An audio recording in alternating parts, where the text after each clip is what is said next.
자, 22.3 우리 분사의 시제에 대해서 함께 공부해 보도록 하겠습니다. 교재 300페이지입니다. 자, 1번. 분사를 번역할 때에 주의해야 될 점은 시제입니다. 분사는 직서법과 달리 시간적 개념을 포함하고 있지 않습니다. 즉, 현재 분사가 현재만을 의미하지도 않고 부정과거 분사가 꼭 과거만을 의지하지도 않습니다. 물론 여러분 직서법도 문맥에 따라서 뭐 역사적 현재니 근원적 과거니 이런 어떤 동사의 어떤 그 시제용법이 있어요.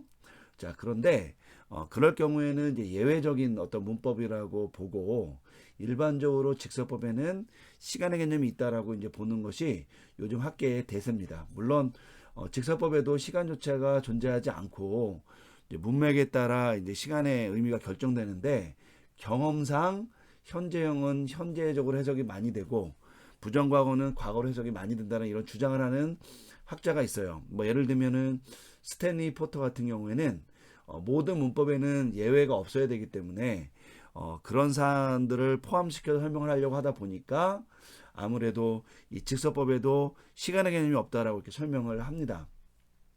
자, 여러분, 어쨌든 우리가 이 문법이라는 것을 통해서 이제 이 시간의 개념이 동사 안에 들어있느냐 없느냐에 대한 논쟁이 있는데 일반적으로는 직설법에는 시간의 개념이 있고 비직설법에는 시간의 개념이 없다라는 게 일반적인 어떤 합의예요. 여기에 대해서 이제 조금 더 추가적인 설명을 하느냐 마느냐에 따라서 이제 입장이 나뉘게 되는데 뭐 저는 개인적으로 직설법에는 시간의 개념이 합의적으로 들어있다라고 이제 보는 입장입니다. 그러니까 절대적인 시간의 개념이 들어있는 것이 아니라 우리의 경험치와 관련돼서 시간의 어떤 개념이 형성되어 있다고 보는 입장인데 뭐 그렇게 보자면은 뭐 포터의 입장을 좀 따르는 것 같아요. 뭐 포터의 입장을 보고 그것을 결정한 것은 아닌데 어떤 그런 위치에 있는 것 같습니다. 그렇기 때문에 여기서 말하는 이 직설법과 달리 시간의 개념을 포함하지 않는다라는 말은 직설법에는 절대적 시간 개념이 있는데 예를 들면 분사에는 어떤 시간의 개념이 전혀 존재하지 않는다 이런 말을 하는 게 아니라 그 쓰임새에 있어서 일반적으로 직설법은 현재는 현재 시제, 부정과거는 과거 시제를 이렇게 나타내는 경향이 있는데 이제 분사 같은 경우에는 그런 어떠한 그 경향이 그렇게 분명하게 드러나지 않는다 정도로 여러분이 이해하시면 되겠습니다. 분사의 시간 개념은 문맥을 따르고 이는 한정적 관용적 용법일 때와 독립적 용법일 때에는 항상 그렇다라고 여러분이 보시면 되겠습니다. 여러분 여기서 제가 이제 두 가지 용법을 이미 언급을 했죠. 그게 뭐냐면은 이제 우리 한정적 용법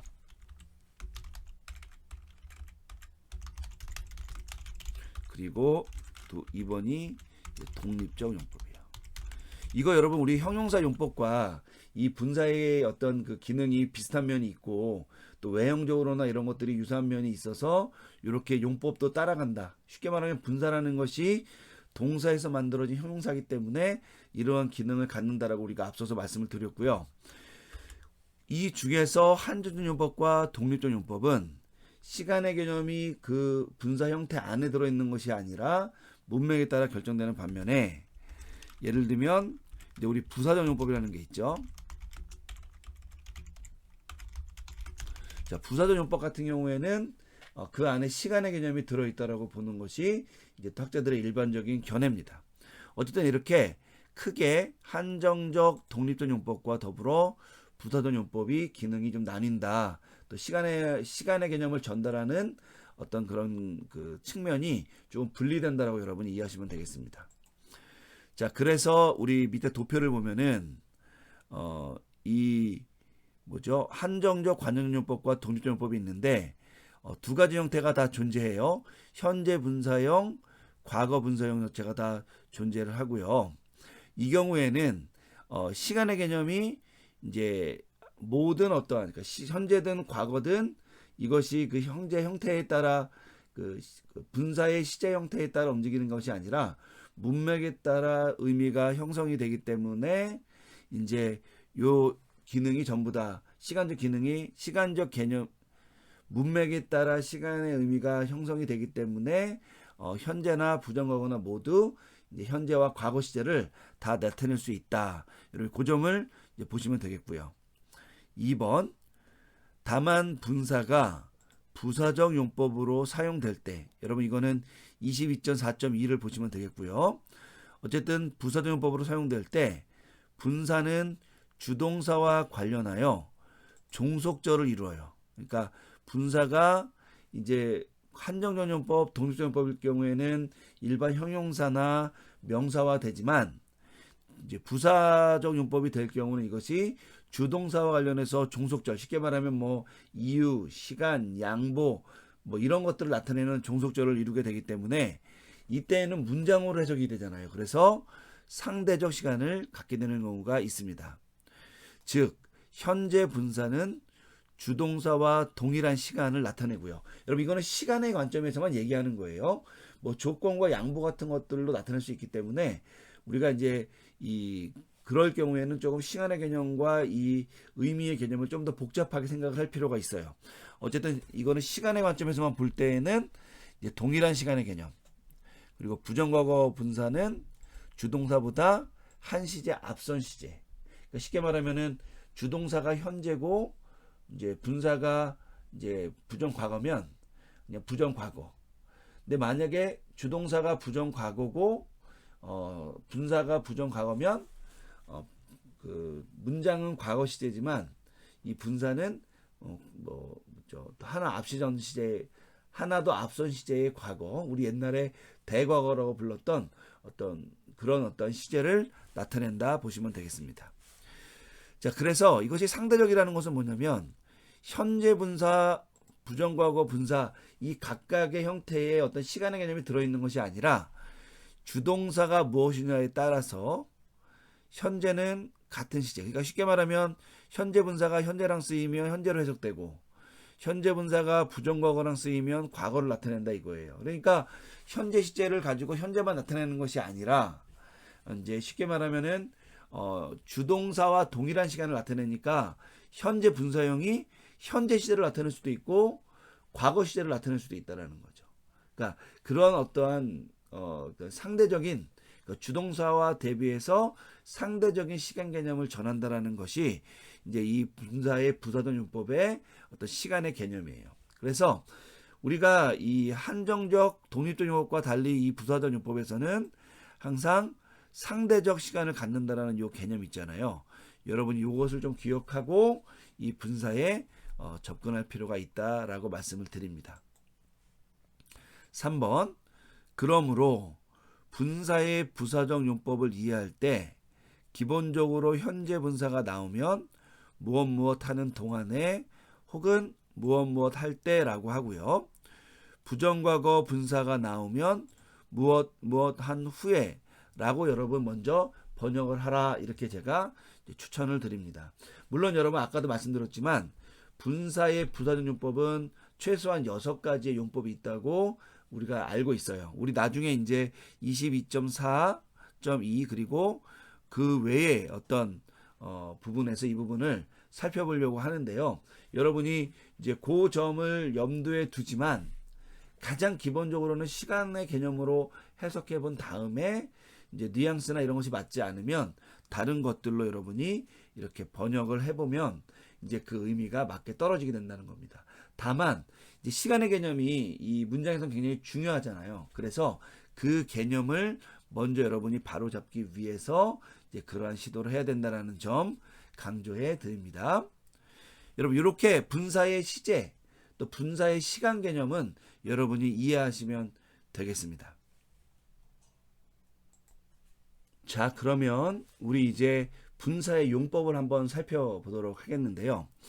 여러분 분사의 용법이 이제 여러 가지 용법이 있다 그랬잖아요. 3가지 용법, 대표적으로 한정적 용법, 독립적 용법, 부사적 용법이 있는데 여러분 각각의 용법은 형용사의 용법에 준하기 때문에 여러분이 어떠한 이 분사에 쓰이는 외형, 그러니까 쉽게 말하면 관사와 관련해서 어떻게 쓰이느냐, 또 성수격이 일치하는 명사가 있느냐 없느냐, 또 분사니까 얘는 동사에서 온 거니까 뭐 이것이 능동태형이냐 중간태형이냐 수동태형이냐, 뭐 목적어를 취하느냐 그렇지 않느냐, 여러분 이런 것을 복합적으로 우선 따져서 적용을 하면 되지만 이 중에서 가장 중요한 1차적인 어떤 개념은 앞서 말했던 이 시간의 개념이 가장 중요하니까 이거를 염두에 두면서 항상 우리가 분사의 용법을 한번 살펴보도록 하겠습니다.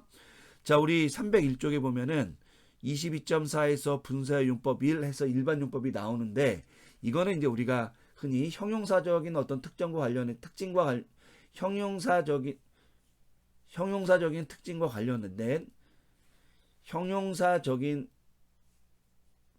형용사적인 특징과 관련된 용법이라고 여러분이 이해하시면 되겠습니다. 자, 우리 천천히 한번 읽어가면서 그 용법을 생각해 볼게요. 자, 분사는 다음에 세 가지 용법으로 사용되는 용법으로 사용이 됩니다. 첫째는 한정적 관용적 용법이고요. 둘째는 부사적 용법, 셋째는 독립적 용법이 됩니다. 2번, 각각의 용법은 분사와 성수격이 일치하는 명사와 함께 사용되거나, 자, 여러분, 이렇게 성수격이 일치하는 명사가 있어야 돼요. 자, 이렇게 사용되는 경우는 이제 한정적 용법 혹은 부사적 용법일 경우는 이제 이 용법에 속하는 거고요. 혹은 분사가 명사 없이 단독적으로 사용되는 경우도 있겠죠. 여러분, 이렇게 그러니까 쉽게 말하면은 명사로부터 독립돼서 사용되는 용법, 이렇게 독립적 용법으로 사용된다는 거예요. 그래서 우리가 형용사도 성수격이 일치하는 명사가 있느냐 없느냐에 따라서 그 용법이 분리됐던 것처럼 분사도 형용사적인 기능을 하기 때문에 성수격이 일치하는 명사가 있느냐 없느냐가 그 용법을 구분하는 큰 특징이 된다라고 여러분이 기억하시면 되겠습니다. 자, 22.4.1 한번 볼게요. 한정적 관용적 용법 보겠습니다.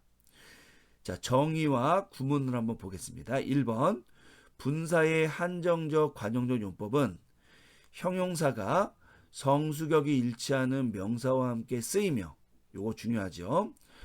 명사가 관사를 동반했을 때, 물론 그렇지 않은 경우도 있지만 일반적으로는 헬라어 명사는 관사를 동반하는 게 현상이거든요. 일반적인 현상이거든요. 그래서 우리가 이제 그 점을 고려했을 때 분사가 그 관사 뒤에 나오는 경우, 이걸 조금 우리가 좀 예술적으로 표현하자면 관사의 지배를 받는다, 이렇게 얘기할 수 있겠죠. 그러니까 관사가 이 명사와 상관없이, 아니죠. 그러니까 명사가 관사를 동반했을 때 이 관사가 이 형용사 앞에 나왔을 경우, 그걸 얘기하는 거죠. 이제 그럴 때 사용되는 그 용법이 바로 한정적 관용적 용법이 된다는 겁니다. 이때 분사가 한정적 관용적 위치에 놓였다, 이렇게 얘기를 해요. 그러니까 여러분, 용법과 구분해서 그냥 위치적으로 그렇게 놓였다라고 얘기하고요. 이럴 경우에 한정적 관용적 용법으로 사용되었다라고 이야기합니다. 그래서 이렇게 되는 거죠. 크게 세 가지 형태인데요. 자, 명사가 있어요. 성수격이 일치하는 명사가 있고, 그죠? 그 다음에 관사가 등장합니다. 여기 이렇게 관사가 등장하죠. 그리고 나서 분사가 이 관사 뒤에 놓이는 거죠. 바로 이렇게. 여기 관사 명사가 있지만 또 관사가 나왔죠. 그리고 분사가 나왔죠. 자, 명사 앞에는 관사가 없지만 이제 성수격이 일치하는 관사가 명사 뒤에 나오고 뒤에 분사가 나왔습니다. 바로 이렇게 되는 경우가 한정적 용법이 된다는 거예요. 자, 뉘앙스에도 약간 차이가 있는데요. 관사, 분사, 명사가 되면 분사가 강조가 되고요. 관사, 명사, 관사, 분사가 되면 명사와 분사 모두가 강조가 되지만 이제 분사가 약간 더 강조가 된다고 봅니다. 세 번째, 이제 명사는 관사가 없지만 관사, 분사가 이렇게 성수격 일치해서 나오면 명사는 일반적이지만 분사는 특별한 의미가 있는 것으로 이제 이렇게 해석이 됩니다. 2번 볼게요. 위의 경우 외에 명사와 분사 모두에 관사가 동반되지 않으나 문맥적으로, 여러분 이게 중요한 거예요. 이제 외형적으로는 우리가 이 위에 세 가지 형태가 한정적 관용적 용법을 나타내는 형태고요. 요거를 흔히 분사가 한정적 위치에 놓인 경우다라고 얘기한다라고 말씀을 드렸잖아요. 분사가 한정적 위치에 놓였다라고 얘기하는데 여러분 이런 경우에는 외형적으로 그런 틀이 만들어졌기 때문에 우리가 쉽게 분해할 수가 있어요. 그러니까 쉽게 파악할 수가 있어요. 그런데 명사와 분사 모두에 관사가 나오지 않을 경우에 이 분사가 그 명사와 성수격이 일치해서 나오는 경우가 있단 말이에요. 자, 그 경우에는 우리가 문맥을 보고 판단을 해야 된다는 건데 이 경우에는 문맥이 이것이 한정적 용법으로 규정될 경우 바로 우리가 그런 경우도 우리가 좀 염두에 두고 이 분사의 용법을 또 우리가 적용할 필요가 있다는 거죠. 이 경우 분사의 용법을 문맥에 따라 결정해야 된다는 여러분 그런 어떤 큰 원칙도 우리가 좀 염두에 둬야 된다라는 것을 우리가 생각을 해야 된다는 겁니다. 자, 우리 그러면 22.4.1.2에서 한번 어떻게 이 한정용법이 사용되는지 그 용법을 한번 살펴보도록 하겠습니다. 1번 분사의 한정적 용법은 분사와 성수격이 일치하는 명사를 형용사처럼 한정하는 방식으로 해석하면 된다. 그 해석법은 형용사의 한정적 용법에 준한다. 다만 분사에는 동사적 특징이 있기 때문에 태와 또 부속된 문장 성분들, 예를 들면은 목적어나 전치사구 따위를 이제 동사가 취할 수 있잖아요. 그렇기 때문에 이런 점들을 고려해서 이제 정확하게 해석을 하면 되겠습니다. 우리 예문을 한번 보도록 할게요. 한번 읽어보겠습니다. 호 리온 돈 둘론 큐리오스 레게이 이렇게 돼 있단 말이에요. 자, 그러면은 우선은 이 문장의 맨 앞에 호가 나왔잖아요. 그럼 얘를 분해해 보면 얘는 뭐가 되냐면 남성 단수 주격이죠, 그죠? 자, 그러면은 관사니까 얘는 뭐랑 쓰이는 게 되는 것이 일반적인 원칙이냐면 명사랑 쓰이는데 그 명사가 어딨냐면 바로 뒤에 큐리오스가 있죠. 그러니까 이렇게 둘이가 짝이 되는 겁니다, 그죠? 짝이 되는데 그러니까 그 주인이 레게이 말한다 이런 뜻이잖아요.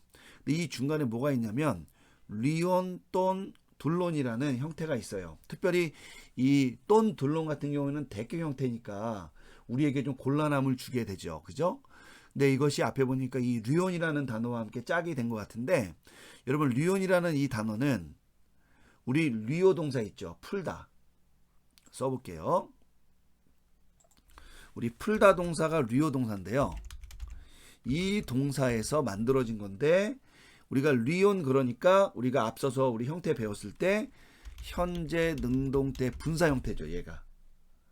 그죠? 리온, 리우사, 리온 이렇게 돼서 현재 능동태 분사 형태고 얘는 남성 단수 주격 형태가 되는 거예요.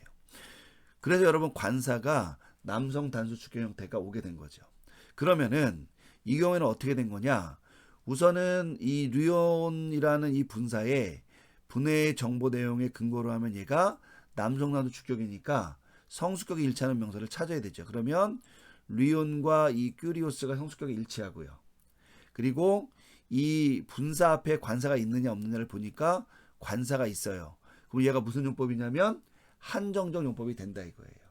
그러면은 한정적 용법일 경우에는 성수격이 일치하는 명사를 형용사처럼 그냥 한정해주면 된다는 거죠. 그러니까 얘가 풀다니까 뭐 푸는 주인이 말한다 이렇게 해석하면 되는 거죠. 근데 여러분 이렇게 해석하고 놨더니 뭐가 남냐면 돈 둘론이 남잖아요. 그럼 얘는 어떻게 되느냐?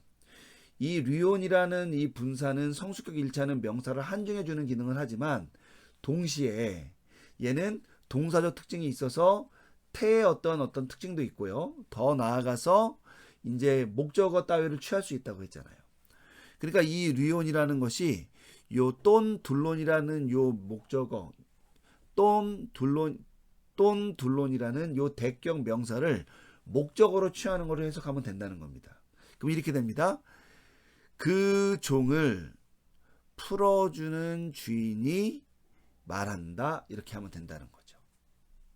그러니까 여러분이 분사라는 것은 뭐냐면 기본적으로는 형용사의 특징이 있어서 성수 격에 일치시켜서 이 명사와 관련되어 있는 명사와 함께 해석하면 되는데, 이것이 태와 또 동사적 특징 때문에 예를 들면은 뭐 목적어 따위들을 취할 수 있어서 그런 것들을 나중에 이제 섞어서 해석을 하면 된다. 여러분이 그렇게 이해하라는 겁니다. 우리 다른 예문 한번 볼게요. 밑에 한번 읽어보겠습니다. 해, 리 오멘에 휘뽀뚜 둘루 퀴리아 레게이 이렇게 돼요. 자, 이 경우에 우선은 해가 나왔으니까 얘를 분해해보면 여성 단수 주격이죠. 자, 이 여성 단수 주격 뒤에 리 오메네라는 단어가 나왔지만 이제 성수격이 일치하는 명사는 어디냐면 여기 큐리아라는 단어가 있어요. 얘가 여성 단수 주격이 됩니다. 그래서 그 여주인이 말한다 이런 뜻이에요. 얘가. 근데 뒤에 보니까 뭐가 나왔냐면 리 오메네라는 형태가 나왔어요. 여러분 얘는 앞에 나왔던 이 리온과 동일하게 풀다 동사에서 온 거죠. 풀다 동사에 이 경우에는 현재 수동태 분사 여성 단수 주격 형태가 돼요. 물론 여러분 얘가 중간태 형태도 될 수가 있어요. 하지만 수동태라고 제가 분해한 이유는 이 뒤에 나온 10보 속격 전치사 구문 때문에 그렇습니다. 자, 어쨌든 보면 이렇게 되겠죠. 그러면 얘가 풀리는 이렇게 해석될 수 있잖아요. 그럼 이렇게 됩니다. 그 풀리는 여주인이 말한다는 거예요. 그런데 뒤에 뭐가 나왔냐면 휘뽀뚜 둘로 나와서 어떤 것에 의해서 풀리느냐, 휘뽀 속 뭐뭐에 의하여, 그래서 그 종에 의해 풀리는 여주인이 말한다 이렇게 해석이 가능하다는 거예요. 여러분 이 경우에도 이게 분사 리 오메네가 성수격이 일치하는 명사가 있고 그 앞에 관사가 있는 다음에, 그래서 한정적으로 해석한 다음에 이제 전치사 구에 의해서 의미가 확장된 부분을 우리가 이렇게 살펴본 것이죠. 그래서 우리가 이렇게 용법적으로 한정적 용법은 성수격이 일치하는 명사가 있고 분사 앞에 관사가 있으면서 이제 능동태 형태냐 중간 수동태 형태냐를 따지고 그 안에 딸려져 있는 그런 어떤 동사가 취할 수 있는 어떤 그런 요소들을 살펴본 다음에 이것을 해석하면 된다. 여러분이 그렇게 이해하시면 되겠습니다. 2번 위의 예문에서 분사가 현재 시제로 번역된 것은 문맥에 따라 제가 그렇게 번역한 것이지 현재 분사이기 때문에 꼭 제가 현재로 분사한 것만은 아니다 라는 점을 여러분이 기억해 주셨으면 좋을 것 같습니다.